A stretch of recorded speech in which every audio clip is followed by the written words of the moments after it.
കുമാരനും 1000 കോടി നന്ദി. ഈ ഒരു സാക്ഷ്യം ഇവിടെ നിന്ന് പറയാൻ ഞങ്ങൾക്ക് അവസരപ്പെടുത്തുന്നതിന് ഒരുപാട് നന്ദി. എൻ്റെ പേര് വൈശാഖ്. ഞങ്ങൾ തിരുവനന്തപുരത്ത് നിന്നാണ് വരുന്നത്. എനിക്ക് വേണ്ടി ആദ്യമായിട്ട് ഇവിടെ ഉടമ്പടി എടുത്തത് എൻ്റെ വൈഫാണ്. ഇതാണ് എൻ്റെ വൈഫ്. പുള്ളിക്കാരുടെ പേര് അന്ന എന്നാണ്. ശരിക്കും പറഞ്ഞാൽ ആദ്യമായിട്ട് എൻ്റെ വൈഫ് ഇവിടെ വന്ന് ഉടമ്പടി എടുക്കുമ്പോൾ ഞാൻ ഇവളുടെ കൂടെ ഇവിടെ വന്നിട്ടുണ്ട്. അപ്പോൾ ഞാനിവിടെ വരുമ്പോഴത്തേക്കും ഇവളാണ് ഉടമ്പടി എടുക്കാൻ വേണ്ടി പോകുന്നത്. ഞങ്ങളുടേതൊരു ഇൻ്റർകാസ്റ്റ് മാരേജ് ആയിരുന്നു. അപ്പോൾ പുള്ളിക്കാരത്തി ക്രിസ്ത്യനാണ്, ഞാൻ ഹിന്ദുവാണ്. അപ്പോൾ പുള്ളിക്കാരി ഇവിടെ വന്ന് ഞങ്ങൾ രണ്ടുപേരും ദുബായിലാണ് വർക്ക് ചെയ്യുന്നത്. പുള്ളിക്കാരത്തി നേഴ്സാണ്, ഞാൻ അവിടെ ഒരു മറൈൻ കമ്പനിയിൽ വർക്ക് ചെയ്യുകയാണ്. അപ്പോൾ പുള്ളിക്കാരി ഇവിടെ വന്നു ഉടമ്പടി എടുക്കണമെന്ന് പറഞ്ഞു. നമുക്ക് വർഷങ്ങളായിട്ട് കുഞ്ഞുങ്ങളില്ല, കല്യാണം കഴിഞ്ഞിട്ട് 6 വർഷമായി. അപ്പോൾ അങ്ങനെ ഇരിക്കുന്നൊരു സാഹചര്യത്തിൽ പുള്ളിക്കാരി വന്ന് ഇവിടെ ഉടമ്പടി എടുക്കാൻ വേണ്ടി തീരുമാനിക്കുമ്പോൾ ഞാൻ പറഞ്ഞു, ശരി നീ ഉടമ്പടി എടുക്ക്, ഞാനിവിടെ നിൽക്കാമെന്നൊക്കെ പറഞ്ഞു. അങ്ങനെ പുള്ളിക്കാരി ഉടമ്പടി എടുക്കാൻ വേണ്ടി പോയി. ഞാനിവിടെ ഇങ്ങനെ മാറി നിന്നിട്ട് ഞാനിവിടെ നിന്ന് ഇങ്ങനെ നോക്കുന്നുണ്ട്. ഇവിടെ ആൾക്കാർ വരുന്നത്, ആൾക്കാർ കയറി ഇറങ്ങുന്നത്, ഓരോ ആൾക്കാരും ഓരോരോ സാക്ഷ്യം പറയുന്നത്. പക്ഷേ ഞാനിതിനെല്ലാം വലിയൊരു മുമ്പ് തന്നെ കൃപാസനത്തിൻ്റെ ട്രോൾ വീഡിയോസൊക്കെ കണ്ടിട്ടുള്ളതുകൊണ്ട് എനിക്ക് വിശ്വാസമൊന്നും പറയുന്നതേ ഇല്ലായിരുന്നു. ഞാൻ ഒന്നിനും ശ്രദ്ധിക്കുന്നില്ലായിരുന്നു. ഞാൻ ആലോചിക്കുന്നതെന്ന് പറഞ്ഞാൽ ഇവിടെ എത്രത്തോളം ആൾക്കാർ വരുന്നു, എത്രത്തോളം വരുമാനം വരുന്നു, ഇങ്ങനെയൊക്കെയാണ് ഞാൻ ചിന്തിച്ചുകൊണ്ടിരുന്നത്. വളരെ നെഗറ്റീവായിട്ടുള്ള കാര്യങ്ങളായിരുന്നു എൻ്റെ മനസ്സിൽ അന്ന് പൊയ്ക്കൊണ്ടിരുന്നത്. അപ്പോൾ അങ്ങനെ ഞാനിവിടെ വന്നു. തിരിച്ച് പുള്ളിക്കാരി വന്നു ഉടമ്പടി എടുത്ത് കഴിഞ്ഞു എന്ന് പറഞ്ഞു. ഞാൻ പറഞ്ഞു ഓക്കെ ശരി നമുക്ക് പോകാമോ എന്ന് ചോദിച്ചു. പോകാമെന്ന് പറഞ്ഞു. നമ്മൾ തിരിച്ചുപോയി ഞങ്ങൾ ദുബായിക്ക് പോയി. നമുക്ക് വളരെ ശരിക്കും നമ്മൾ അന്ന് നാട്ടിൽ വന്നതെന്ന് പറഞ്ഞാൽ ഞാൻ ദുബായിൽ നിന്ന് ഞങ്ങളൊരു ലോൺ എടുത്തിട്ടുണ്ടായിരുന്നു. ആ ലോണിൽ ഒരു വീട് വച്ചിട്ടുണ്ടായിരുന്നു, കുറച്ച് സ്ഥലം വാങ്ങിച്ചിട്ടുണ്ടായിരുന്നു. ദൈവമാണ് ഞങ്ങൾക്ക് എല്ലാ കാര്യങ്ങളും നടത്തി തരുന്നതെന്നുള്ളത് മറന്നുകൊണ്ടാണ് ജീവിച്ചിരുന്നത് സത്യം പറഞ്ഞാൽ. പക്ഷേ ഇവിടെ വരുമ്പോൾ പോലും അങ്ങനെ ഒരു അനുഗ്രഹം എനിക്ക് ദൈവം ആ സമയത്ത് തന്നിട്ട് പോലും ഞാൻ നന്ദിയൊന്നും പറഞ്ഞിട്ടില്ല. ഞാൻ മിണ്ടാതെ ഇവിടുന്ന് ഒരു അനലൈസേഷനും ഒരു വാലിഡേഷനും ഒക്കെ ഇവിടെ നടത്തിയിട്ട് ഞാനങ്ങ് പോയി. തിരിച്ച് ദുബായി ചെന്ന് ഞാൻ അങ്ങോട്ട് നമ്മുടെ നോർമൽ ജീവിതം അങ്ങനെ നയിച്ചുകൊണ്ടിരിക്കുമ്പോഴത്തേക്കും ഒരു ദിവസം ഇവളെന്നോട് പറഞ്ഞു, ഇവൾ നേഴ്സാണ്, ഇവളെന്നോട് പറഞ്ഞു എനിക്ക് നിൻ്റെ തൊണ്ടയിൽ ഒരു ചെറിയ മുഴ പോലെ തോന്നുന്നു എന്ന് പറഞ്ഞു. ഞാൻ പറഞ്ഞു മുഴയോ? പറഞ്ഞാൽ മുഴ പോലെ തോന്നുന്നു എന്ന് പറഞ്ഞു. അപ്പോൾ ആ സമയത്ത് ഞാൻ ഇതിനെക്കാട്ടിയും കുറച്ചും കൂടെ വണ്ണമുണ്ട്. അപ്പോൾ ഞാൻ എന്ത് ചെയ്തെന്ന് പറഞ്ഞാൽ ഞാൻ പറഞ്ഞത് വണ്ണത്തിൻ്റെ ആയിരിക്കുമെന്ന് പറഞ്ഞു. എങ്കിലും ഞാൻ സാധാരണ അവിടെ ഒരു ക്ലിനിക്കിൽ പോയി ചെക്ക് ചെയ്തു. ദുബായിൽ ഒരു മെഡിസിൻ ഫെസിലിറ്റി ഒന്നും ഒരിക്കലും നമുക്ക് പറയാൻ പറ്റത്തില്ല നമ്മുടെ നാട്ടിന് എത്ര അഡ്വാൻസ്ഡ് ആണെന്ന് ഞാൻ ഒരിക്കലും പറയില്ല. അപ്പോൾ ഞാനവിടെ ചെന്നപ്പോഴത്തേക്കും അവരും പറഞ്ഞു ഇത് വലിയ ഇതായിട്ട് തോന്നുന്നൊന്നുമില്ല, നിങ്ങൾ വെയിറ്റ് ഒബിസിറ്റി ആണ്, നിങ്ങൾക്ക് കൂടുതൽ വെയിറ്റ് ഉണ്ട്, നിങ്ങൾ വെയിറ്റ് കുറയ്ക്കാൻ നോക്കൂ എന്നൊക്കെ പറഞ്ഞ് എന്നെ അങ്ങ് വിട്ടു. അപ്പോൾ ഞാൻ വെയിറ്റ് കുറച്ച് കഴിഞ്ഞപ്പോഴത്തേനും പുള്ളിക്കാരത്തി വീണ്ടും എന്നെ ഒന്ന് നോക്കിയിട്ട് പറഞ്ഞു ഇല്ല എനിക്ക് എന്തോ ചെറിയൊരു സംശയം, ചെറിയ മുഴ പോലെ തോന്നുന്നു എന്ന് പറഞ്ഞു. ഞാൻ പറഞ്ഞു ശരി ഞാനൊരു കാര്യം ചെയ്യാം, ഞാൻ പോയി വേറൊരു നല്ലൊരു ഡോക്ടറെ കാണാമെന്ന് പറഞ്ഞു. ഞാൻ ഡോക്ടറെ പോയി കണ്ടപ്പോഴത്തേനും ഡോക്ടർ എന്നോട് പറഞ്ഞു ഒരു കാര്യം ചെയ്യാം, നമുക്ക് ഒരു FNAC ചെയ്യാമെന്ന് പറഞ്ഞു. അപ്പോൾ ഞാൻ പറഞ്ഞു FNAC ചെയ്യേണ്ട കാര്യമുണ്ടോ? അപ്പോൾ പറഞ്ഞു ചെയ്ത് നോക്കാമെന്ന് പറഞ്ഞു. ഓക്കെ ശരി എങ്കിൽ FNAC ചെയ്യാമെന്ന് പറഞ്ഞു. അങ്ങനെ FNAC ചെയ്യാൻ വേണ്ടി തീരുമാനിച്ചപ്പോഴത്തേനും പുള്ളിക്കാരി എന്നോട് പറഞ്ഞു, നേഴ്സായതുകൊണ്ട് തന്നെ അവളെന്നോട് പറഞ്ഞു നാട്ടിൽ ജസ്റ്റ് പോയി ചെയ്തേക്ക്, ഇവിടെ നിന്ന് ചെയ്യണം, നാട്ടിൽ പോയി ചെയ്തേക്കാൻ പറഞ്ഞു. ഞാൻ പറഞ്ഞു നാട്ടിൽ പോകണോ? അവർ പറഞ്ഞു നാട്ടിൽ പോകാം. ഞാൻ പറഞ്ഞു നമുക്ക് ഇപ്പം വീട് വാങ്ങിച്ചേ ഉള്ളൂ, ഇപ്പം പെട്ടെന്ന് നാട്ടിലേക്ക് പോയി ചെയ്തിട്ട് വരാമെന്ന് പറഞ്ഞാൽ ജോലിയെ ബാധിക്കും, ലീവ് കഴിഞ്ഞ് എത്തിയതേ ഉള്ളൂ എന്നൊക്കെ പറഞ്ഞു. പുള്ളിക്കാരൻ പറഞ്ഞു ഇല്ല നീ ഒന്ന് നാട്ടിൽ പോയി ചെയ്തിട്ട് വാന്ന് പറഞ്ഞു. ഞാൻ പറഞ്ഞു ശരി എങ്കിൽ നാട്ടിൽ പോകാമെന്ന് പറഞ്ഞു. ഞാൻ പെട്ടെന്ന് ഇവിടെ വന്നു. ഇതൊക്കെ വിത്തിൻ സ്പാൻ ഓഫ് ടൈമാണ്, ചെറിയ സമയത്തിനിടയിൽ സംഭവിക്കുന്ന കാര്യങ്ങളാണ്. ഞാൻ നാട്ടിൽ വന്നു ചെക്ക് ചെയ്തപ്പോഴത്തേനും അവർ പറഞ്ഞു എമർജൻസി ആയിട്ട് സർജറി ചെയ്യണമെന്ന് പറഞ്ഞു. തൈറോയ്ഡ് ഗ്ലാൻഡ് മുകളിലാണ് മുഴയുള്ളത്, അപ്പോൾ എമർജൻസി ആയിട്ട് സർജറി ചെയ്യണമെന്ന് പറഞ്ഞു. അപ്പോൾ ഞാൻ ആദ്യം വലിയ കാര്യമായിട്ട് എടുത്തില്ല. ഞാൻ പറഞ്ഞു നമുക്ക് വേറെ ഡോക്ടറെ കൂടെ കാണാമെന്ന് പറഞ്ഞു. ഞാൻ വേറെ ഡോക്ടറെ പോയി കണ്ടപ്പോൾ ഡോക്ടർ പറഞ്ഞു ഇല്ല സർജറി ചെയ്തേ പറ്റുള്ളൂ. അൾട്രാസൗണ്ട് ചെയ്തപ്പോഴത്തേക്കും തൈറോയ്ഡ് ഗ്ലാൻഡ് മുകളിലൊക്കെ നോഡ്യൂൾസ് ഉണ്ട്, നമുക്ക് ബെറ്റർ നമുക്കത് മൊത്തത്തിൽ അങ്ങ് എടുത്ത് മാറ്റി വയ്ക്കാം, പിന്നെ വേറെ എന്തെങ്കിലും പ്രശ്നം ഉണ്ടെങ്കിൽ നമുക്ക് അന്നേരം നോക്കാമെന്ന് പറഞ്ഞു. അപ്പോൾ അങ്ങനെ ഇത് സർജറി ചെയ്യാൻ വേണ്ടി എല്ലാം തീരുമാനിച്ചു. കാരണം അപ്പോഴും ഞാൻ ആലോചിക്കുന്നതെന്ന് പറഞ്ഞാൽ ഫിനാൻഷ്യലി ഭയങ്കരമായിട്ട് ടൈറ്റായിട്ട് പൊയ്ക്കൊണ്ടിരിക്കുന്ന ഒരു സിറ്റുവേഷനാണ്. ലോണുണ്ട്, ലീവ് എടുത്തു കഴിഞ്ഞാൽ സാലറി കിട്ടത്തില്ല, ഇങ്ങനെയൊക്കെയുള്ള കാര്യങ്ങൾ ഞാനിങ്ങനെ ആലോചിച്ചുകൊണ്ടിരിക്കുകയാണ്. അപ്പോൾ സർജറി ചെയ്യാൻ വേണ്ടി തീരുമാനിച്ചു, ഉറപ്പിച്ചു ഓക്കെ സർജറി ചെയ്തു. തൈറോയ്ഡ് ഗ്ലാൻഡ് റിമൂവ് ചെയ്തിട്ട് സാമ്പിൾ അയച്ചു കഴിഞ്ഞപ്പോഴത്തേനും അവിടെ നിന്ന് ബയോപ്സി റിപ്പോർട്ട് വന്നു, ക്യാൻസറൽ സെൽസ് ഉണ്ടെന്ന്. അതായത് തൈറോയ്ഡ് ക്യാൻസർ ആണെന്ന് പറഞ്ഞു. അപ്പോൾ ഡൗണായി, മൊത്തത്തിൽ ഡൗണായി. എന്ത് ചെയ്യണമെന്ന് അറിയത്തില്ല, ഒരു രക്ഷയില്ല. എന്താണ് അവസ്ഥയെന്ന് പറഞ്ഞാൽ പുള്ളിക്കാരി എൻ്റെ കൂടെയില്ല, പുള്ളിക്കാരി അങ്ങാണ്, ദുബായിലാണ്. ഞാൻ മാത്രമാണ് വന്ന് ചെയ്തത്. അപ്പോൾ ഇവിടെ വന്ന് ചെയ്തപ്പോഴത്തേക്കും എനിക്ക് ഏതാണ്ട് സർജറിയും റെസ്റ്റും ബയോപ്സി റിപ്പോർട്ട് വരാനും എല്ലാം കൂടി ചേർത്തൊരു 1.5-2 മാസത്തോളം സമയമെടുത്തു. അപ്പോൾ ഞാനങ്ങനെ വെയിറ്റ് ചെയ്ത് നിൽക്കുമ്പോൾ, എന്ത് ചെയ്യണമെന്ന് അറിഞ്ഞിടാൻ നിൽക്കുമ്പോൾ, എൻ്റെ വീട്ടിലൊരു സാഹചര്യം എന്ന് പറഞ്ഞാൽ എൻ്റെ അച്ഛൻ ആൻജിയോപ്ലാസ്റ്റി കഴിഞ്ഞ് ഹാർട്ട് പേഷ്യൻ്റാണ്. അമ്മയെന്ന് പറഞ്ഞാൽ ഇമോഷണലി ഭയങ്കര വീക്കായിട്ടുള്ള ഒരാളാണ്. അനിയനെന്ന് പറഞ്ഞാൽ സംസാരിക്കില്ല. പുതിയ വീടുണ്ട്, ലോണുണ്ട്, ബാധ്യതകൾ നിറഞ്ഞു നിൽക്കുന്നു. എനിക്കറിയത്തില്ല എന്ത് ചെയ്യണമെന്ന്. ഇവളോട് പറയാനും വയ്യ, ഇവളവിടെ നിൽക്കുകയല്ലേ, എന്ത് ചെയ്യണമെന്ന് ഇങ്ങനെ സ്റ്റക്കായിട്ട് നിൽക്കുകയാണ്. അങ്ങനെ നിൽക്കുമ്പോഴാണ് അപ്പോഴും ഞാൻ മുന്നേ എനിക്ക് നല്ലൊരു ജോലി കിട്ടുന്ന ആ ഒരു സമയം വരെയൊക്കെ ഞാൻ അത്യാവശ്യം ബൈബിൾ വായിക്കുമായിരുന്നു. ഞാൻ ദൈവത്തോട് അത്യാവശ്യം നന്ദി കാണിക്കുന്നൊരു വ്യക്തിയായിരുന്നു. മനുഷ്യൻ്റെ അഹങ്കാരം തന്നെയാണ് എനിക്കത് കുറച്ച് കൂടുതലുമായിരുന്നു ആ സമയത്ത്. ഒരു കുഴപ്പമില്ലാത്ത ജോലി ഉണ്ട് എന്നുള്ളൊരു അഹങ്കാരം തന്നെയാണ്, ഞാനത് അംഗീകരിക്കുന്നു ഇന്നും.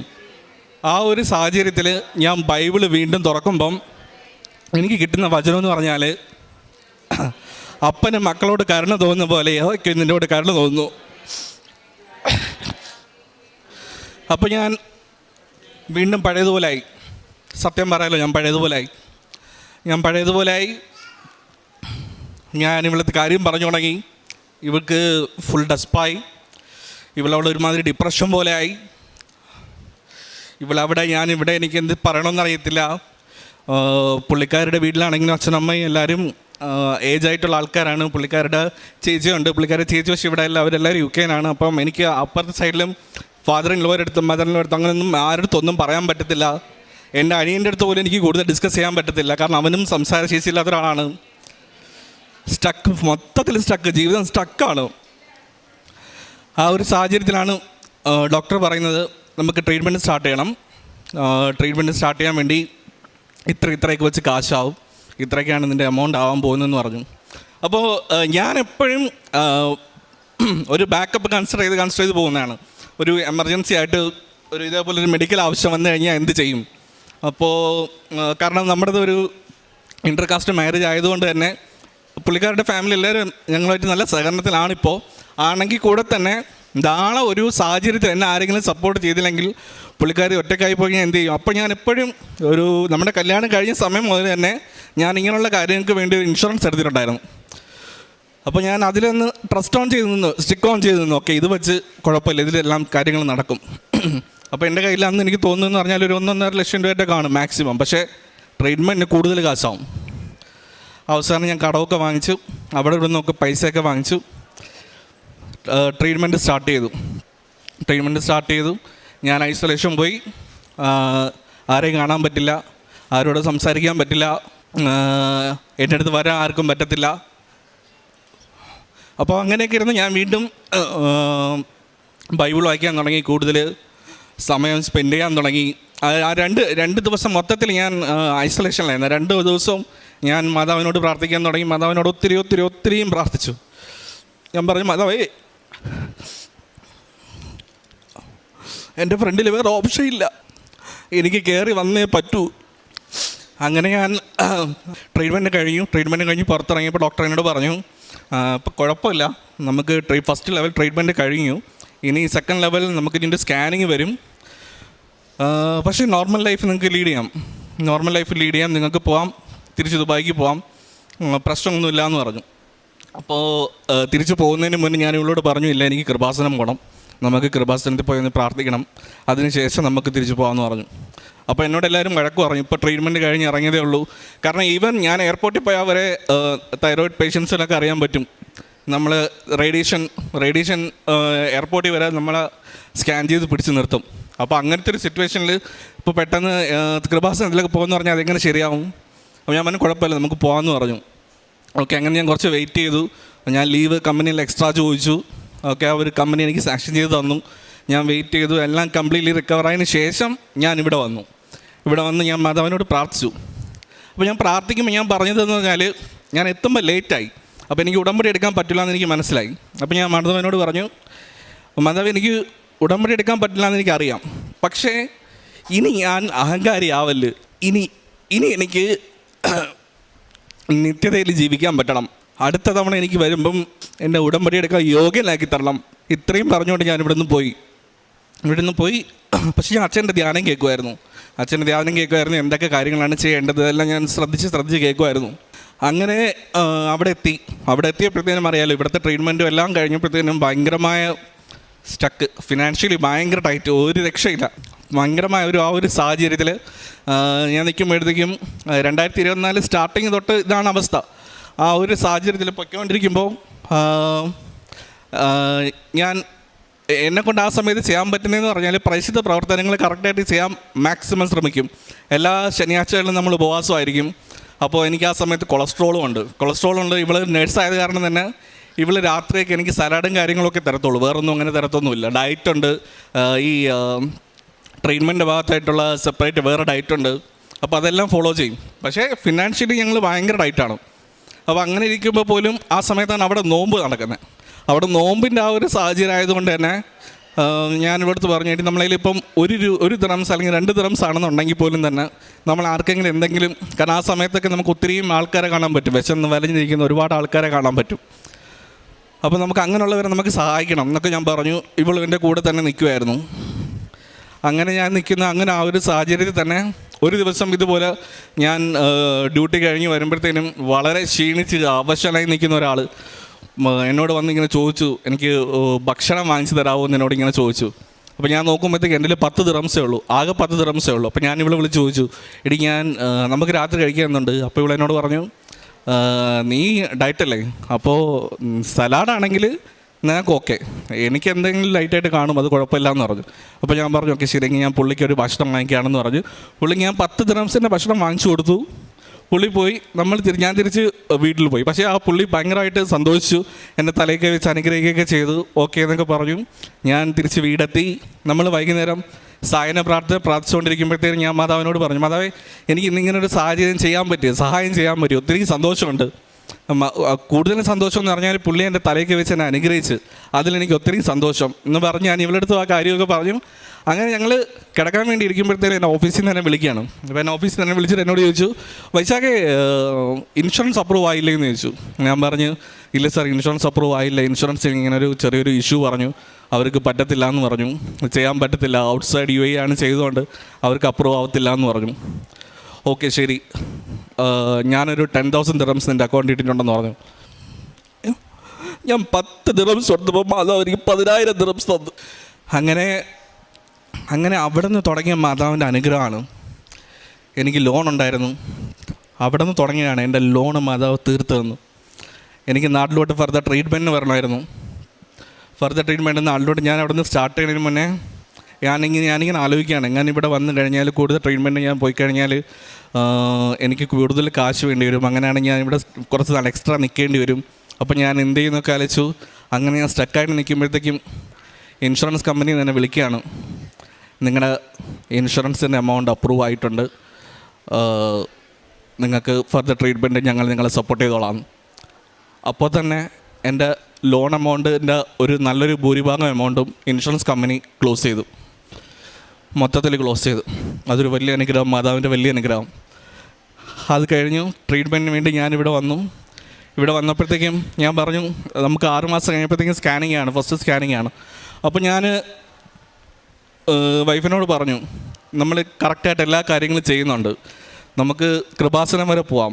അപ്പം ഇവള് പറഞ്ഞു ലേറ്റ് ആവില്ലേ, നമ്മളിപ്പോൾ അവിടെ പോകുമ്പോൾ ലേറ്റ് ആവില്ലേ, കൃപാസനത്തിൽ പോയി ലേറ്റായി നീ ഉടമ്പടി എടുക്കാൻ പറ്റിയില്ല എന്നുണ്ടെങ്കിൽ നീ പിന്നെ അതൊരു വിഷമമായിട്ട് നീ കൊണ്ടു നടക്കും. ഞാൻ പറഞ്ഞില്ല, മാതാവിനോട് നമ്മൾ പ്രാർത്ഥിക്കുന്ന അങ്ങനെയാണ്, എനിക്ക് നിത്യതയിൽ ജീവിക്കാൻ പറ്റണം, അടുത്ത പ്രാവശ്യം എന്നെ ഉടമ്പടി എടുക്കാൻ യോഗ്യനാക്കണം, എനിക്കിവിടെ വരുമ്പോൾ ഉടമ്പടി എടുക്കാൻ പറ്റണം, ഇതാണ് എൻ്റെ ആഗ്രഹം. അപ്പം നമുക്ക് നോക്കാം എന്ന് പറഞ്ഞു. ഓക്കെ, അങ്ങനെ നമ്മളിവിടെ വന്നു. അന്ന് എനിക്ക് ഉടമ്പടി എടുക്കാൻ പറ്റി.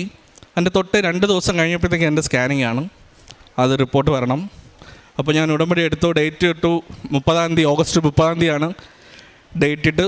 ഞാൻ ഇവിടെ ഡേറ്റ് ഇട്ട് പ്രാർത്ഥിച്ചു, ഉടമ്പടി നിയോഗമാക്കി വെച്ചു.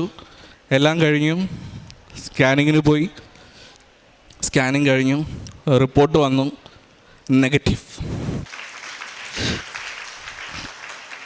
റിപ്പോർട്ട് നെഗറ്റീവാ, ക്യാൻസർ ഇല്ല. ഒത്തിരിയും നന്ദി മാതാവിന്, ഒത്തിരിയും നന്ദി. എനിക്ക് പറയാൻ പറ്റുന്നില്ല. ഇങ്ങനെ താങ്ങി നിർത്തുന്നതിന് എനിക്ക് നന്ദിയില്ല. നന്ദി എന്നല്ല, എനിക്ക് വേറെ ഒന്നും പറയാനില്ല. ആരും ഇത്രയും സ്വന്തം കുഞ്ഞുങ്ങളെപ്പോലെ കൊണ്ട് നടക്കുമെന്ന് വെച്ച് കഴിഞ്ഞാൽ മാതാവ് കൊണ്ട് നടക്കും. അതൊരു സത്യമാണ്, ഞാൻ അനുഭവിച്ചതാണ്. ഇന്ന് എൻ്റെ ഭാര്യ വീണ്ടും ഉടമ്പടി പുതുക്കി. അപ്പോഴേക്ക് ഞാൻ അവളോട് ഒന്നേ പറഞ്ഞോളൂ, നീ ഉടമ്പടി പുതുക്കുമ്പോൾ നീ വെക്കേണ്ട ഒരേ ഒരു കാര്യമുള്ളൂ, മരണം വരെയും നമുക്ക് ഉടമ്പടിയിൽ ജീവിക്കാൻ പറ്റണം, അത് മാത്രം നീ വയ്ക്കണം. ബാക്കിയൊക്കെ നിൻ്റെ ഇഷ്ടമുള്ള നിയമങ്ങൾ നിനക്ക് വയ്ക്കാം. ഇത് ഞാൻ അവളോട് പറഞ്ഞു. അവളത് വയ്ക്കുകയും ചെയ്തു. തുടർന്ന് നമുക്കങ്ങനെ പോകാൻ പറ്റുമെന്ന് വിശ്വസിക്കുന്നു. മാതാവ് ഞങ്ങളെ തുടർന്നും അനുഗ്രഹിക്കുമെന്ന് നമ്മൾ പ്രതീക്ഷിക്കുന്നു. ഇവൾ കുറച്ച് ഷൈ ആണ്, അതുകൊണ്ടാണ് ഇവളിങ്ങനെ സംസാരിക്കാൻ നിൽക്കുന്നത്. അതുകൊണ്ടാണ് അവൾക്കും കൂടെ വേണ്ടി ഞാൻ ഈ പറയുന്നത്. നന്ദി. സ്നേഹം നിറഞ്ഞവരെ, വൈശാഖ് എന്ന സഹോദരനും ഭാര്യയുമാണ് നമ്മളോട് തൻ്റെ ഉടമ്പടി ജീവിത സാക്ഷ്യം പങ്കുവയ്ക്കുന്നത്. കൃപാസനത്തിലേക്ക് കടന്നു വരുന്ന ഒരു വ്യക്തിക്ക് ഈശോയുടെ ജീവിതത്തിലെ പീഡാസഹനത്തിൻ്റെയും കുരിശുമരണത്തിൻ്റെയും ഉത്ഥാനത്തിൻ്റെയും ദൈവരഹസ്യങ്ങളെ ധ്യാനിക്കുവാനായിട്ട് സാധിക്കും എന്നുള്ളതാണ്. നമ്മളൊരു സൈഡിലേക്ക് നോക്കുകയാണെങ്കിൽ ഉടമ്പടി എടുക്കുവാനായിട്ട് ജീവിത പ്രശ്നങ്ങളുമായിട്ട് നൊമ്പരങ്ങളുമായിട്ട് കടന്നു വരുന്ന ഒത്തിരിയേറെ വ്യക്തികളെ കാണുവാനായിട്ട് സാധിക്കും. വേറൊരു വശത്തേക്ക് നോക്കുമ്പോൾ ജീവിതത്തിൻ്റെ ഇനി എന്ത് എന്ന ചോദ്യത്തിന് മുൻപിൽ ജോസഫ് അച്ഛൻ്റെ അടുത്ത് വന്ന് പരിശുദ്ധ അമ്മയോട് മധ്യസ്ഥം പ്രാർത്ഥിച്ച് അനുഗ്രഹം സ്വീകരിച്ച് കടന്നു പോകുന്ന വേറെ വ്യക്തികളെ കാണുവാനായിട്ട് സാധിക്കും. അതിനുശേഷം പ്രത്യക്ഷീകരണത്തിൻ്റെ അൾത്താരയിലേക്ക് നോക്കുകയാണെങ്കിൽ ഇവിടെ ഒത്തിരി പേര് തങ്ങളുടെ ജീവിതത്തിൽ ഉടമ്പടി വഴിയായി പരിശുദ്ധ അമ്മയിൽ നിന്ന് സ്വീകരിച്ച അനുഗ്രഹങ്ങൾക്ക് നന്ദി സൂചകമായിട്ട് ജീവിതം മുഴുവൻ പ്രത്യക്ഷീകരണത്തിൻ്റെ സാക്ഷികളാക്കണമെന്ന പ്രാർത്ഥനയോടുകൂടി അൾത്താരയിൽ വന്ന് സാക്ഷ്യം പറയുന്നവരെ നമുക്ക് കാണുവാനായിട്ട് സാധിക്കും. ഈശോയുടെ പീഡാസഹനത്തിൻ്റെയും കുരിശുമരണത്തിൻ്റെയും ഉത്ഥാനത്തിൻ്റെയും ഈ ദിവ്യരഹസ്യങ്ങളിലൂടെ കടന്നു പോകുന്ന ഒരു പ്രാർത്ഥനാ കേന്ദ്രമാണ് കൃപാസനം എന്ന് പറയുന്നത്. അതുകൊണ്ട് തന്നെ ഉടമ്പടി പ്രാർത്ഥനയിൽ ഉടമ്പടി എടുക്കുന്ന ഒരു വ്യക്തിക്ക് പരിശുദ്ധ അമ്മയുടെ വലിയ സംരക്ഷണവും പരിശുദ്ധ അമ്മയുടെ വലിയ കരുതലും മാതൃസഹജമായിട്ടുള്ള വാത്സല്യവും ലഭിക്കും എന്നുള്ളതും ഈ സാക്ഷ്യത്തിൽ നമുക്ക് കാണുവാനായിട്ട് സാധിക്കുന്നതാണ്. ഈ സഹോദരൻ നമ്മളോട് പറഞ്ഞു, ഹൈന്ദവ ബാക്ക്ഗ്രൗണ്ടുള്ള ഒരു സഹോദരൻ. ഈ സഹോദരൻ പറയുകയാണ്, നിത്യതയോളം എന്നെ ഉടമ്പടി കൊണ്ടുപോകുവാനായിട്ട് ഉടമ്പടി ജീവിതത്തിലൂടെ ജീവിച്ചു പോകുമ്പോൾ എനിക്കത് വലിയ കാര്യമാകുന്നു, അല്ലെങ്കിൽ ജീവിതകാലം മുഴുവൻ ഉടമ്പടിയിൽ നിൽക്കണം, ദൈവത്തോടൊപ്പം നിത്യതയിലായിരിക്കണം എന്നുള്ള വലിയ ബോധ്യത്തിലേക്ക് എനിക്ക് കടന്നു വരുവാനായിട്ട് സാധിച്ചു എന്ന് പറയുമ്പോൾ ഉടമ്പടി എത്രത്തോളം ആഴമായിട്ട് ഒരു വ്യക്തിയെ സ്പർശിക്കുന്നു എന്നുള്ളതും ശ്രദ്ധേയമായിട്ടുള്ള കാര്യമാണ്. ഈ കുടുംബത്തോട് ചേർന്ന് നിന്നുകൊണ്ട് ഇവരുടെ കുടുംബത്തിൽ പരിശുദ്ധ അമ്മ ചൊരിഞ്ഞ എല്ലാ അനുഗ്രഹങ്ങൾക്കും കൃപകൾക്കും നമുക്ക് നന്ദി പറയാം. ഇനിയുള്ള ജീവിതകാലം കൂടുതൽ അനുഗ്രഹത്തോടുകൂടി പരിശുദ്ധ അമ്മയുടെ മാതൃസഹജമായിട്ടുള്ള വാത്സല്യത്തോടുകൂടി ഈ ഭൂമിയിൽ ജീവിക്കുവാനായിട്ട് സർവശക്തനായ ദൈവം ഇവരെ അനുഗ്രഹിക്കട്ടെ എന്ന് പ്രാർത്ഥിക്കുകയും ഇരു കരങ്ങളും അടിച്ച് ദൈവനാമത്തെ മഹത്വപ്പെടുത്തുകയും ചെയ്യാം.